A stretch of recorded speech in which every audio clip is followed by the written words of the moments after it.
Hi everyone, this is Veronica. आज हम China की पॉपुलेशन के बारे में बात करेंगे, जिसको कहा जा रहा है कि 60 सालों में पहली बार चाइना का पॉपुलेशन जो है वो ड्रॉप हुआ है। और साथ-साथ हम चाइना की पॉपुलेशन ग्रोथ, डीग्रोथ देखने के साथ-साथ हम इंडिया का भी साथ में हाल देखते जाएँगे कि हमारा डेमोग्राफी डिविडेंड किस तरफ जा रहा है, किस तरह से हम उसको यूज़ कर सकते हैं, क्या ये अच्छी बात है या बुरी बात है भारत के लिए। तो इस तरीके से हम इसको एनालाइज़ करेंगे। यहाँ पे आप मेरे बारे में जान सकते हैं। This is my Telegram channel, जहाँ पे आप मुझसे कनेक्ट कर सकते हैं किसी भी तरह की क्वेरी के लिए। और स्पेशल क्लास में I have started taking NCERTs plus 26 Jain को 10 बजे मेरा मेंटोरशिप सेशन है, that is free for all the students जो प्रिपेयर कर रहे हैं। आपकी कोई भी प्रॉब्लम्स है, I will handle, I can answer my best, बाकी आपको जैसा अच्छा लगे। अब ये न्यूज़ आया कि चाइना का पॉपुलेशन जो है वो श्रिंक हो रहा है, पहली बार लास्ट 60 सालों में अगर आप देखेंगे ड्रॉप हुआ है। ये न्यूज़ आपको मिली होगी। अब डेटा हमारे पास क्या-क्या कहता है, तो पहला देखिए कि चाइना का पॉपुलेशन रफली अगर आप लास्ट ईयर से देखेंगे 8,50,000 पॉपुलेशन इतना गिरा है। So its first drop in 60 decades. So 6 decades means 60 years. 10 साल का एक डेकेड होता है, तो 60 years में ये पहली बार हो रहा है।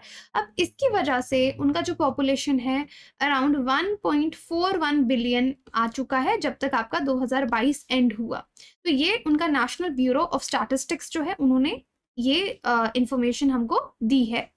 प्लस गवर्नमेंट ने वहां पे कहा कि 9.56 मिलियन जो लोग हैं चाइना में, उनका 9.56 लोगों का बर्थ हुआ है चाइना में 2022 में, और मरे कितने लोग हैं?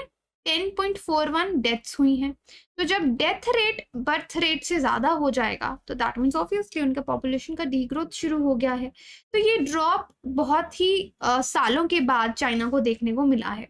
अब कैंग यी, ये उनके नेशनल स्टैटिस्टिक्स ब्यूरो के हेड हैं, उन्होंने ये सारा इन्फॉर्मेशन दिया है, लेकिन उन्होंने कहा कि हाँ, चाइना को घबराने की ज़रूरत नहीं है, क्योंकि जो लेबर है वो आज भी, वर्किंग फोर्स हमारे पास आज भी डिमांड से ज़्यादा है, तो ऐसा कुछ प्रॉब्लम चाइना को नहीं आने वाला।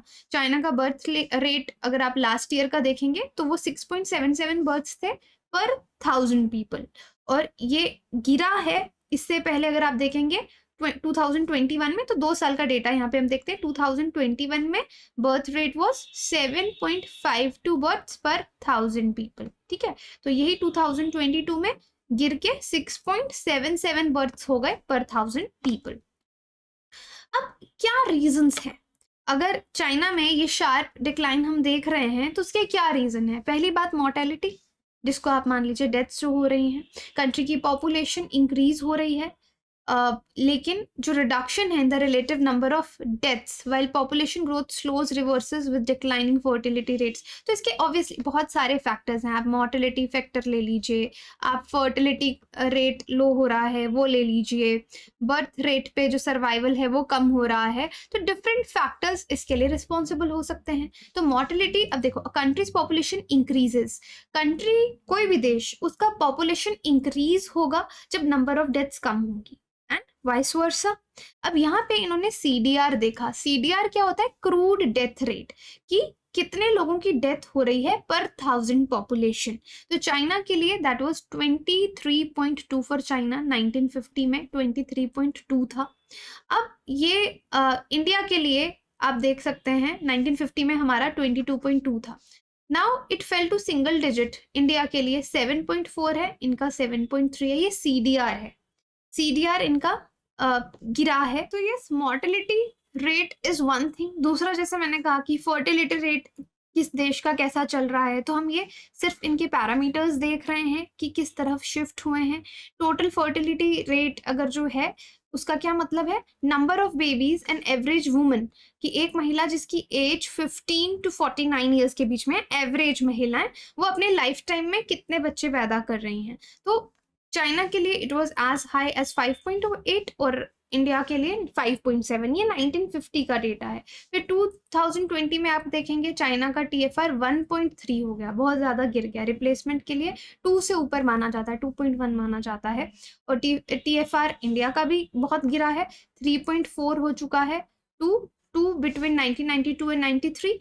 तो 3.4 से हमारा भी 2 पे आ चुका है, तो रिप्लेसमेंट लेवल से नीचे गिर चुका है। तो आप कह सकते हैं कि फर्टिलिटी टोटल फर्टिलिटी रेट भी कम हो गया है। तो इस तरह के ये 2-3 फैक्टर्स हैं जिस वजह से ये चेंजेस, ये शिफ्ट्स हमको देखने को मिली हैं। अब चाइना की पॉपुलेशन क्यों श्रिंक हुई? तो पहली बात तो आपको मालूम है चाइना में 2015 तक 1980 के बाद वन चाइल्ड पॉलिसी थी, तो दैट इज वन रीजन। तो जब ये पॉलिसी इन्होंने लाई तो गवर्नमेंट के डेटा के अकॉर्डिंग 400 मिलियन बर्थ्स जो हैं वो प्रिवेंट किए, तो इतना पॉपुलेशन बढ़ने से इन्होंने रोका। लेकिन अब इसका क्या इम्पैक्ट हो रहा है कि चाइना की इकोनॉमी पे ऑलरेडी इसका इम्पैक्ट हमको देखने को मिल रहा है, इस डेमोग्राफिक चेंज का। अब जो उनकी वर्किंग एज ग्रुप है, तो वर्किंग एज ग्रुप आपकी 16 to 59 हम कंसीडर करते हैं 2022 में, वो 875 मिलियन है। तो इसमें भी डिक्लाइन 75 मिलियन का हुआ है 2010 के बाद। तो यानी उनकी वर्किंग पॉपुलेशन कम हो रही है। इसकी वजह से लोगों की वेजेस इंक्रीज हो रही हैं, लेबर इंटेंसिव जॉब्स जो हो रहे हैं वो खत्म हो रहे हैं, और जो लोग 60 से ऊपर हैं वो भी इंक्रीज होते जा रहे हैं। बाय 30 मिलियन टू 280 मिलियन लोग वहां पे इंक्रीज हो गए, क्योंकि जब आपकी यंग पॉपुलेशन कम होगी तो ओल्डर पॉपुलेशन इंक्रीज होगी। तो एल्डरली पॉपुलेशन जो है वो पीक पे 2050 तक पहुंच जाएगी, 487 मिलियन हो जाएगी। दैट मीन्स चाइना की टोटल पॉपुलेशन का 35%। तो यस, श्रिंकिंग वर्कफोर्स उनकी ग्रोथ को डिक्लाइन कर सकती है, कम कर सकती है। Low birth rates persist despite incentives. अब चाइना यहाँ पे लोगों को, क्योंकि 2015 तक तो उनकी पॉलिसी थी वन चाइल्ड पॉलिसी, लेकिन उसके बाद उन्होंने लोगों को इंसेंटिव देने शुरू किए कि चलो हम 3 बच्चे अलाउ करेंगे, वर्किंग टाइम मिलेगा, जो पेरेंट्स बच्चे पाल रहे हैं उनको वर्क फ्रॉम होम मिलेगा, और भी इंसेंटिव्स, पैसों के मामले में भी इंसेंटिव, मॉनेटरी इंसेंटिव्स मिलेंगे, फ्लेक्सिंग वर्किंग आवर्स मिलेंगे। इंसेंटिव्स के बाद भी जो लोग हैं वो इतने बेबीज नहीं कर रहे। There could be many reasons कि लाइफस्टाइल महंगा हो गया है, रहना महंगा हो गया है, या एक टाइम पे ना पहले लोग इतने बच्चे पैदा करते थे क्योंकि एग्रीकल्चर पे बहुत डिपेंड करते थे, तो लैंड संभालने के लिए आपको वर्कफोर्स रहती थी, तो लोगों के घर में काफी बच्चे आपको दिखते थे। लेकिन आजकल सब लोग सिटीज में आ गए हैं जहाँ पे लाइफस्टाइल महंगा है, तो maximum people go for 1 baby और हार्डली मे बी 2 बेबीज।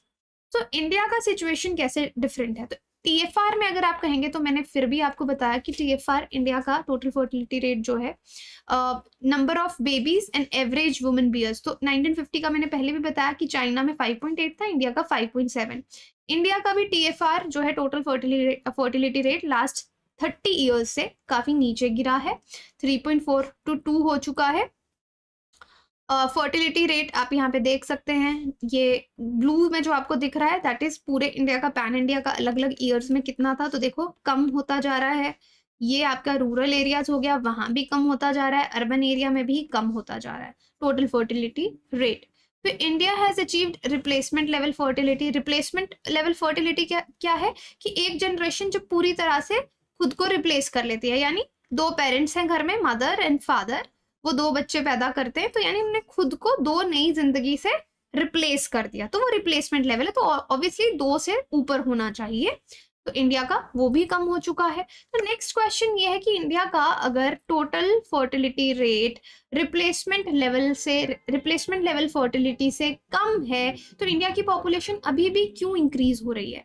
तो यहाँ पे आपको एक चीज समझनी होगी कि ऐसा नहीं है कि इस साल हमारा टोटल फर्टिलिटी रेट कम हुआ तो 1 या 2 सालों में हमको उसका रिजल्ट देखने को मिल जाएगा। No, it takes generations to see the result. अगर आज हमको चाइना का पॉपुलेशन इतना कम दिख रहा है ना, तो आज से कम 30 साल पहले इंडिया का आज टीएफआर कम हुआ है। उनका टीएफआर 1991 में ही कम हो गया था, जिसका रिजल्ट वो आज देख रहे हैं, ऑलमोस्ट 10, 20, 30 सालों के बाद। तो इंडिया भी इसका रिजल्ट अभी कुछ डिकेड्स के बाद ही देखेगा। तो टीएफआर क्या है? Average number of births by women, जो रिप्रोडक्टिव एज में है वो कितने बच्चे अपनी जिंदगी में पैदा कर रही हैं। अब डी ग्रोथ के लिए, डी ग्रोथ मतलब ग्रोथ कम करने के लिए या पॉपुलेशन कम होने के लिए रिप्लेसमेंट लेवल जो है वो आपका लो रहेगा एक्सटेंडेड पीरियड्स के लिए, काफी समय तक, फिर आपको उसके रिजल्ट्स कपल ऑफ जनरेशंस के बाद मिलेंगे। तो यहाँ पे जैसे मैंने आपको बताया, चाइना का टीएफआर रिप्लेसमेंट ये 1991 में पहली बार कम हुआ था, तो इसलिए अब आप उसका रिजल्ट वहां पे देख रहे हैं। तो इंडिया के पास यस अभी अपॉर्चुनिटी है अब अपॉर्चुनिटी इंडिया के पास ये है कि हमारे पास अच्छा डेमोग्राफिक डिविडेंड है। इस पॉपुलेशन को, वर्किंग पॉपुलेशन को हम अच्छी अपॉर्चुनिटीज दें, इनकी ग्रोथ करवाएं।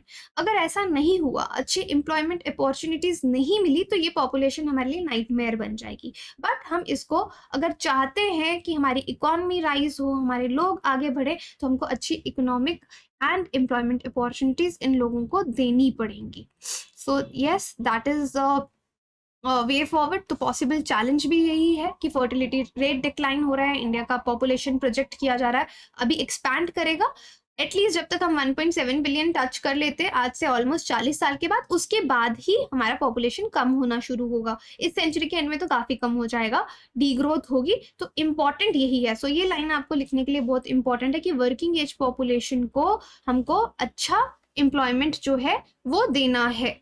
So India has a window of opportunity. तो हमारे पास अभी बहुत अपॉर्चुनिटीज हैं इस डेमोग्राफिक डिविडेंड को यूज करने के लिए, जैसे चाइना ने 1980 से 2015 तक किया। अगर ऐसा नहीं होता, ऐसा हम कैसे कर सकते हैं? एम्प्लॉयमेंट अपॉर्चुनिटीज देके यंग पॉपुलेशन को। अगर ये नहीं किया तो ये एक डेमोग्राफिक नाइटमेयर भी बन सकता है। So this line is very very important for you. So that is it. बाकी ये आपने देखा ही था, global population to hit 8 billion mark Tuesday, ये ऑलमोस्ट 15 नवंबर 2022 का न्यूज़ है। प्लस ये कुछ डेटा है जो आप देख सकते हैं PDF में। बाकी यूपीएससी की प्रिपरेशन अगर आप लोग कर रहे हैं तो अभी देखो 20% ऑफ चल रहा है, 28 तक ही ये ऑफ है। तो अगर आप मेरा कोड यूज़ करते हैं, मुझे टेलीग्राम पे कनेक्ट कीजिए, I will help you in understanding this subscription model. आपको इससे क्या बेनिफिट होंगे, मेरा कोड यूज़ करने से आपको क्या बेनिफिट होंगे, क्योंकि इतना डिस्काउंट हमेशा नहीं आता। तो एक बार तैयारी करनी है, अच्छे से तैयारी कीजिए, अदरवाइज आप अपना टाइम वेस्ट करेंगे।